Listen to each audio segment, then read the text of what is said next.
Hello, ഇന്നൊരു veg കട്ട്ലേറ്റിൻ്റെ recipe നോക്കിയാലോ. Cutlet ആർക്കാലും ഇഷ്ടമില്ലാത്തത്. അപ്പം ഞാനൊരു 3 ഉരുളക്കിഴങ്ങ് വേവിച്ച് വെച്ചിട്ടുണ്ട് കേട്ടോ.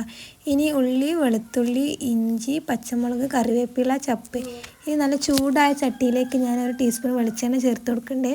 ഇതിലേക്ക് 1 ടീസ്പൂൺ പെരിഞ്ജീരകവും ചേർക്കുന്നുണ്ട്. പെരിഞ്ജീരകം നല്ല പൊട്ടി വരുന്ന സമയത്ത് നമുക്ക് കട്ടാക്കി വെച്ച ഇഞ്ചിയും വെളുത്തുള്ളിയും ചേർത്ത് കൊടുക്കട്ടോ. ഇഞ്ചി വെളുത്തുള്ളി നല്ല മൂക്കുന്ന സമയത്ത് പച്ചമുളക് ചേർത്ത് കൊടുക്കാം. പച്ചമുളകിൻ്റെ പച്ചമണം മാറി വരുന്ന സമയത്ത് നമുക്ക് സവാള ചേർത്ത് നല്ലൊന്ന് വഴറ്റി കൊടുക്കട്ടെ.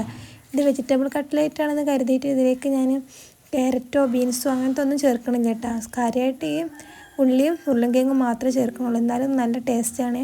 ഇതിലേക്ക് ഞാനൊരു 1/4 ടീസ്പൂൺ ഉപ്പ് ചേർത്ത് കൊടുക്കുന്നുണ്ട്, 1/4 ടീസ്പൂൺ മഞ്ഞൾപ്പൊടി ചേർത്ത് കൊടുക്കുന്നുണ്ട് കേട്ടോ.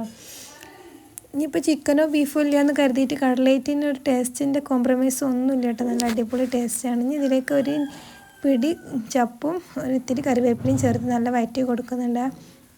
നമ്മളെ വീട്ടിലുള്ള സിമ്പിൾ സാധനങ്ങൾ വെച്ചിട്ടുണ്ടാക്കാൻ പറ്റിയൊരു കട്ട്ലേറ്റാണ് കേട്ടോ. വെജിറ്റബിളാണെന്ന് കരുതില്ല, വെജിറ്റബിളൊന്നും ആവശ്യമില്ല. ഇനി വേവിച്ച് വെച്ച് ഉരുളക്കിഴങ്ങ് ഇതിലേക്ക് ചേർത്ത് കൊടുക്കണ്ടേ. ഉരുളക്കിഴങ്ങും നല്ല ഒന്ന് വഴറ്റി കൊടുക്കാം. ഉരുളക്കിഴങ്ങ് നല്ല വഴറ്റി വരുന്ന സമയത്ത് ഇനി നമുക്ക് ഈ ഫ്ലെയിം ഒന്ന് ലോ ഫ്ലെയിമിലേക്ക് മാറ്റി കൊടുക്കട്ടെ. ലോ ഫ്ലെയിമിലേക്ക് മാറ്റിയതിന് ശേഷം നമുക്ക് ഇതിലേക്ക് ഒരു 1/4 ടീസ്പൂണ് ഗരം മസാല ചേർത്ത് കൊടുക്കാം. ഇനി ഇതിലേക്ക് 1 ടീസ്പൂണ് ചിക്കൻ മസാല കൂടി ചേർക്കണ്ടേ. ചിക്കൻ മസാല ചേർക്കുന്നതുകൊണ്ട് തന്നെ ഇതിൽ ചിക്കനോ ബീഫോ ഇല്ലാത്തൊരു പോരായ്മ ഉണ്ടാവില്ല കേട്ടോ. നല്ല അടിപൊളി ടേസ്റ്റാണ്.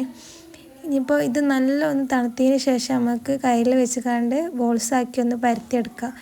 ഇനി നമുക്ക് മുട്ട ബീറ്റ് ചെയ്തതിലും ബ്രെഡ് ക്രംസിലും മുക്കിക്കാണ്ട് ഇതൊന്ന് പൊരിച്ചെടുക്കാം കേട്ടോ.